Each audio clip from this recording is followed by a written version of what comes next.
என்னடா வேலை வெட்டிக்கு போகலையா? குட்டி போட்ட நாய் மாதிரி இங்கேயே சுத்திட்டு இருக்க. என்னண்ணே பண்ண சொல்ற? அன்னைக்கு வந்து வேலை கட்டேன், தரவே மாட்டேன்ட்டாரு.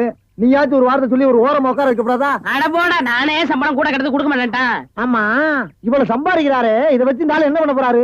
அட தவிச்ச வாய்க்கு எள்ளி சாப்பிட வராங்க, அவங்களுக்கு ஏற்றா குறைச்சு கொடுக்க மாட்டேங்கிறான்டா. வடிவேலு, இந்த காலத்துல நல்லது காலம் இல்ல, அநியாயத்தை அநியாயத்தாலதான் கேட்கணும். ஒண்ணு செய்யுமா? என்ன? காலை கொடு. வரல வந்து ஆளுக்கு பாதி. அண்ணே, எள்ளி கொஞ்சம் கண்டுபிடிச்ச மாட்டாரா? அட அந்த ஆளு கணக்கு தெரியாதா? பள்ளிக்கூடத்து பக்கமே ஒதுங்கினது இல்ல, ஏதோ அலசம் கொட்டிக்கிட்டு இருக்கு. வர்றதுல ஆளு போய் பாத்துக்கிறோமே. ரொம்ப சௌரியமா போச்சு. அண்ணே வராரு. அப்புறம்ப்பா, உன் மாமா சிங்கப்பூர்ல இருந்தாரு, என்னாச்சு? வந்துகிட்டு இருக்காரு. அப்படியே சந்தோஷம். என்னடா கருப்பர்கள் மாநாடா? ஏய், அண்ணன் சிகப்புடா, சட்டைய பத்தியா? ஆமா ஆமா.